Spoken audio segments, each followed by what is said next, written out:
Bonjour, bonsoir à toi et bienvenue dans ce nouvel épisode de Veritas Obscura.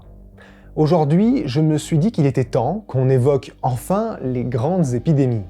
Alors, sujet un tout petit peu d'actualité, nous allons voir ensemble qu'il a existé dans l'histoire des pandémies ou épidémies localisées qui ont mis à mal de très nombreux pays.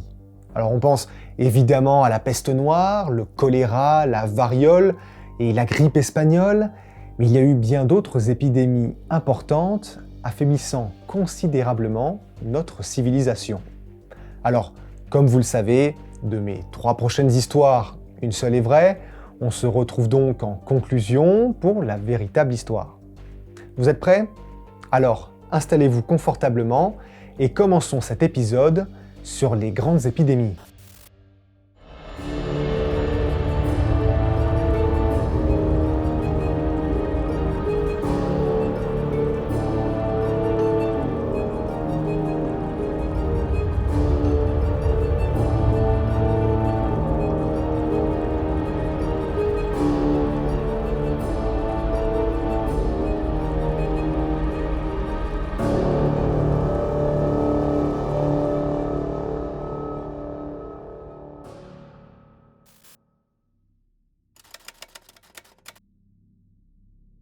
Pour cette première histoire, on va parler de la méningite foudroyante méditerranéenne, une épidémie qui est apparue dans les années 1850 dans le bassin méditerranéen, le sud de la France, l'Espagne et l'Italie, plongeant l'économie de ces 2 derniers pays dans une récession économique exceptionnelle.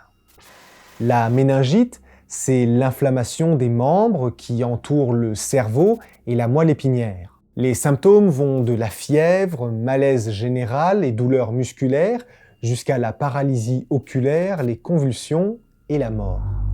La méningite bactérienne, qui a tué presque 10% de la population du pourtour méditerranéen, s'est développée entre 1848 et 1855. Les années 1850. Aux États-Unis et en Australie, c'est la ruée vers l'or.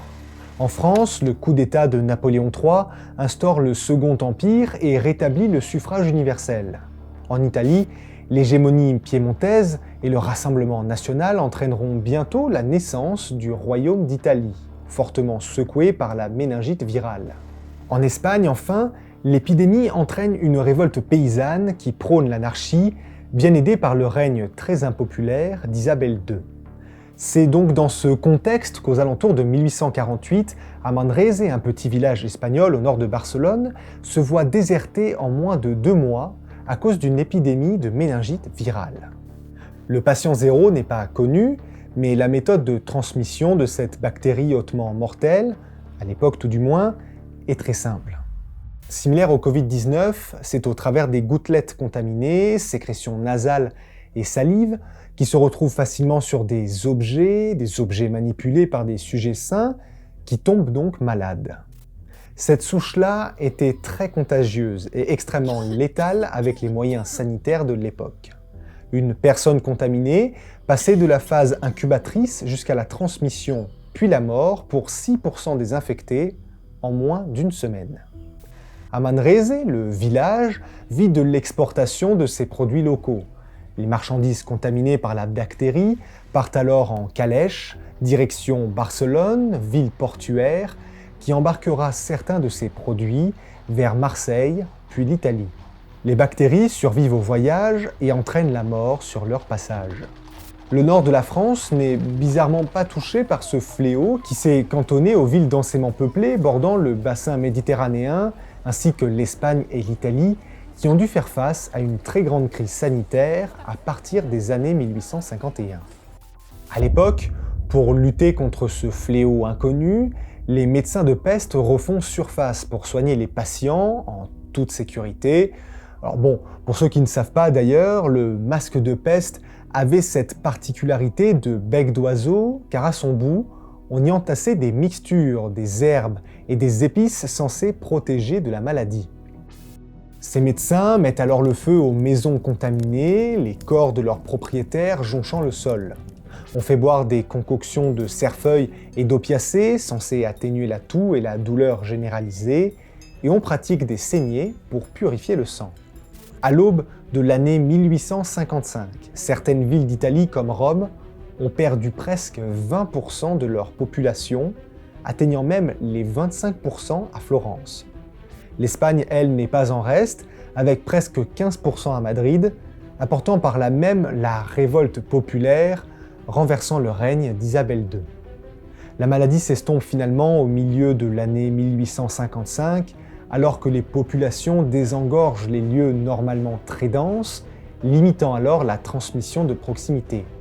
C'est par ailleurs la pratique qu'on utilise aujourd'hui pour éviter la transmission du Covid. On appelle ça la distanciation sociale. Cette méningite, maladie inconnue à l'époque, fut l'une des premières épidémies étudiées assez largement par des médecins désemparés par sa virulence. C'est grâce à eux que la lumière a pu être portée sur cette épidémie, jusqu'alors mystérieuse.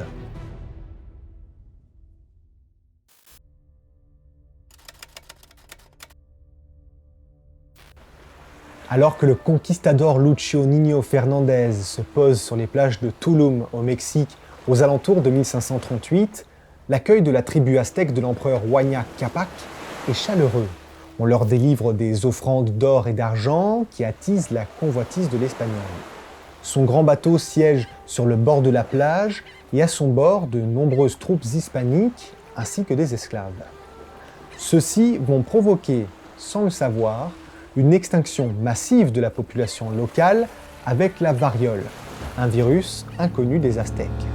Ça, c'est ce que l'histoire a retenu. Une maladie européenne, la variole, donne un petit coup du sort aux colons espagnols en quête d'or et d'argent. Mais là encore, on ne retient pas, à l'inverse, les nombreuses maladies endémiques à l'Amérique du Sud qui ont décimé à leur tour les nombreux conquistadors à la recherche de l'Eldorado.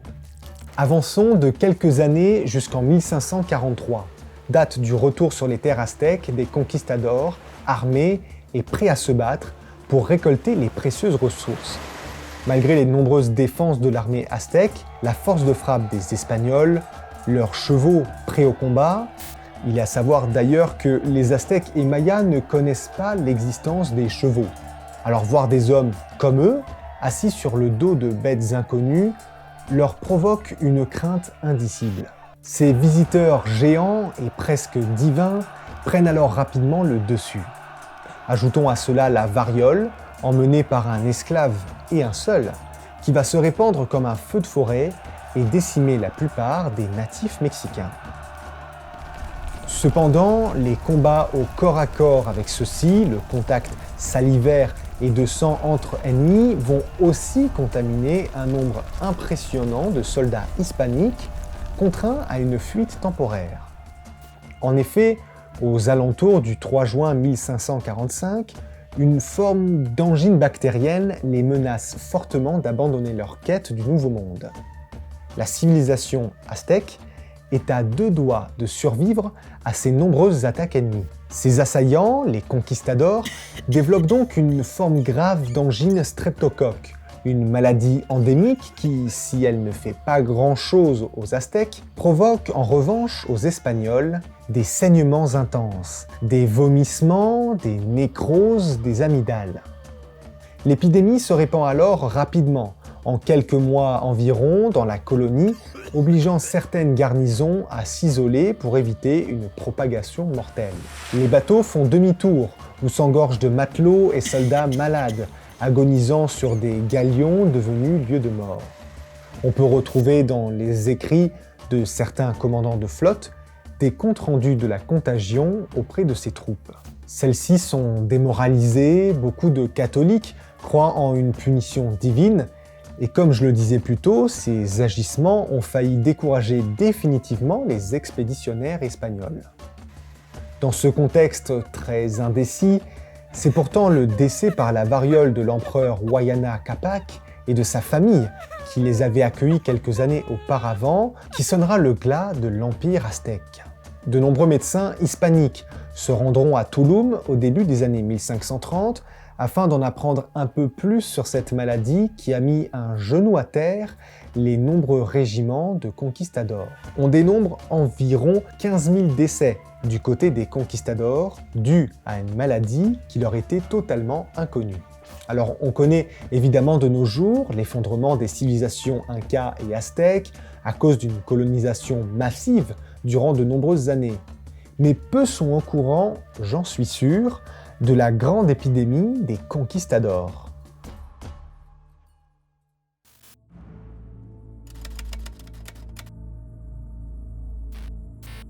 Pour notre dernière histoire, nous embarquons dans une épidémie de grippe influenza qui a débuté en Chine, plus précisément dans les provinces de Guizhou et Yunnan, au milieu des années 1956. Il deviendra rapidement une épidémie mondiale et causera en presque 2 ans entre 1 à 4 millions de morts à travers le monde. Ce nouveau virus influenza de type H2N2 débute donc sa prolifération dans de petites provinces de Chine aux alentours de 1956.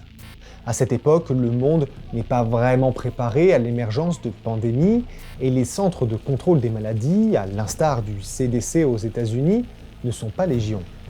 C'est donc assez tard, aux alentours de février 1957, que sera débusqué le premier cas recensé de grippe influenza H2N2 à Singapour par des chercheurs en laboratoire de différents pays. À l'époque, il faut remonter plus de 30 ans en arrière pour retrouver les traces d'une pandémie mondiale avec la très meurtrière grippe espagnole de type H1N1. D'ailleurs, avant de passer à la suite, une petite info concernant la grippe espagnole qui n'a d'espagnol que le nom. En effet, le virus a en fait débuté dans une base militaire du Kansas aux États-Unis. Et si l'on retiendra le nom espagnol pour cette grippe, c'est parce que le pays, neutre pendant la Première Guerre mondiale, était le seul à ne pas avoir de secret militaire et ils furent donc les premiers à publier des articles sur l'épidémie. En Allemagne, la grippe espagnole s'appelait grippe des Flandres. En Espagne, la grippe française. Au Brésil, la grippe allemande. Alors au final, personne ne l'appellera la grippe américaine, pourtant le lieu de départ de l'épidémie. Bref, retournons à notre histoire. La souche virale, assez contagieuse mais moins que la très célèbre H1N1, entame donc sa première tournée mondiale. Après un passage par Singapour en février 1957, le virus se retrouve en Australie puis en Amérique du Nord avant d'atteindre les pays européens à l'été 1957. Les gouvernements de l'époque ne sont que très peu soucieux de ce nouveau virus et le secrétaire d'État à la santé affirme même que l'épidémie de grippe asiatique n'a rien d'alarmant. Ça vous rappelle rien ça? Suite à ça, la presse se veut rassurante elle aussi, et la contagion, stoppée par l'été, peut reprendre son cours tranquillement dès le début de septembre. Problème majeur, la population jeune est particulièrement touchée par la grippe, et les personnes âgées de plus de 70 ans sont relativement épargnées. La faute à un virus similaire dans les années 1890 qui leur ont laissé une empreinte virologique dans leur défense immunitaire. Ce virus provoquera surtout des soucis pulmonaires entraînant parfois des pneumonies qui non traitées se révéleront fatales. Un vaccin sera fabriqué par un laboratoire qui avait eu accès très tôt à une souche virale et en France, on essaiera de débuter la vaccination fin octobre 1957. Un poil trop tard pour la population, malheureusement, dont le pic de contagion a été dépassé. Au final, le manque de médicaments, les vaccins arrivés trop tard, le virus continue sa très belle progression. On dénombre à la fin de l'hiver de 1957-1958 plus de 9 millions de malades à travers le monde et presque 100 000 morts en France. Alors, c'est tout naturellement que cette souche de H2N2 disparaîtra en même temps que l'accroissement de l'immunité collective qui finira par placarder quelques années plus tard ce virus qui aura occasionné plusieurs millions de morts à travers le monde en simple virus saisonnier. Nos parents et grands-parents actuels possèdent en eux le code génétique de cette ancienne souche dormante qui continue de vivre au travers les animaux, les porcs, les volailles, etc. Si le virus H2N2 venait à recontaminer à nouveau les humains, nous pourrions potentiellement faire face à une nouvelle pandémie mondiale.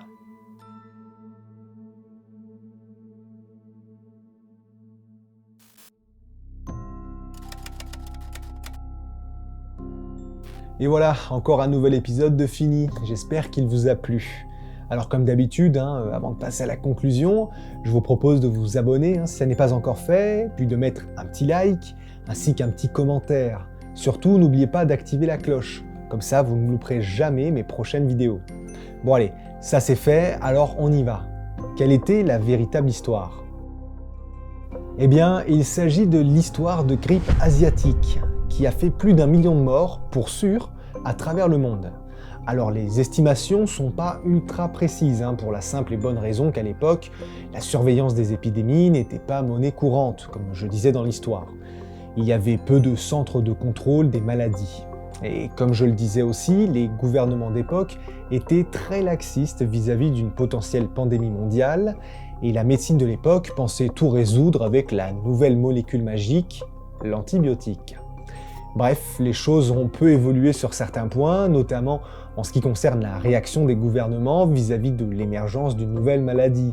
Et on se retrouve donc encore en confinement à l'heure où j'enregistre cette vidéo. Bref, voilà tout pour moi. J'espère que vous avez apprécié cet épisode. Je vous dis à très vite, et n'oubliez pas que la vérité peut parfois être plus sombre que le mensonge. À bientôt tout le monde.